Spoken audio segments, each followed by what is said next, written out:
আমার বাবাকে বলছিলাম যে আমার গলা ব্যথা করছে। সকাল থেকে উনি আমাকে এলাচি আর লং এত খাওয়াইছে ভাই, মনে হচ্ছে যে আমার পেটে গাছ না জন্মানো পর্যন্ত উনি খাওয়াইতেই থাকবেন। বাবাকে বললাম আমি আর খেতে পারবো না, এভাবে আমার অসহ্য লাগতেছে। তাই আমি এটাকে চা বানিয়ে খাবো যাতে আমার বিরক্ত না লাগে। তাই তাড়াতাড়ি করে আমি চা বসিয়ে দিলাম আর তারপর এলাচি আর লং দিয়ে দিলাম। এতে এখানে আমাকে পুটলা ভরে দিয়েও দিছে। এই যে পুটলাটা এখন খুলতেছে না, বাহ এক হাত দিয়ে খুলতেও পারতেছে না। এই যে এগুলা নাকি আমার পুরোটা শেষ করতে হবে। ভাবা যায় মানে কোনো একটা অসুখ বললেই হয়েছে, আমাকে ওষুধও খাওয়াবে, কবিরাজিও করবে। চা বসানোর পর আমি আসছি এখান থেকে আমার মায়ের শোকেস থেকে একটা কাপ উদ্ধার করতে। এখন আমি তো নর্মালি খাই, যে কোনো একটা কাপে খেলেই হয়েছে, কিন্তু বীর্য করার জন্য তো একটা ভালো কাপ লাগবে। কিন্তু এত এত কাপগুলার মাঝে আমার বাপেরও সাধ্য নাই এখান থেকে একটা কাপ বের করে খাবে।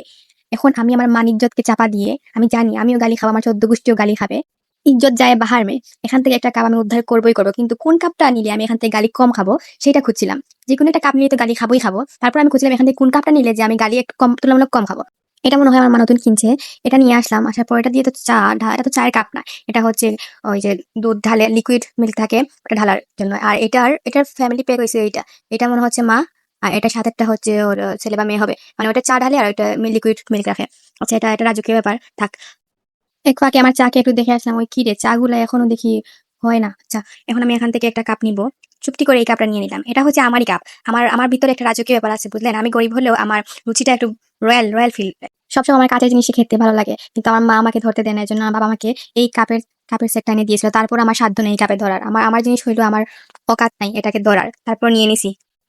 চায়ে চা পাতা দিয়ে দিলাম, এর আগে অনেকগুলা চা পাতা দিছি, দেখাইনি, বিরক্ত লাগে, ধৈর্য নাই। তারপর এখানে মনে হয় যে একটু আদা দেওয়া দরকার। সবকিছুই দিয়ে দিছি, মনে হচ্ছে যে একটুখানি মাংস দিলে একেবারে খাপে খাপ, একেবারে তরকারি হয়ে যেত, সুস্বাদু তরকারি। জাল দিতে দিতে একেবারে বিষ করে ফেলছি। এখন ঢালার পালা। ও, এই জিনিসটা ওতে শান্তি। এখন আপনারা বলবেন যে আমি চায়ের কাপের নিচে কেন পিচের বদলে দিয়েছি দুধের প্যাকেট। কারণ আমার পিচ পার করার মতো শক্তি সামর্থ্য নাই ভাই, কাপ যে বের করছি এইটাই অনেক বেশি।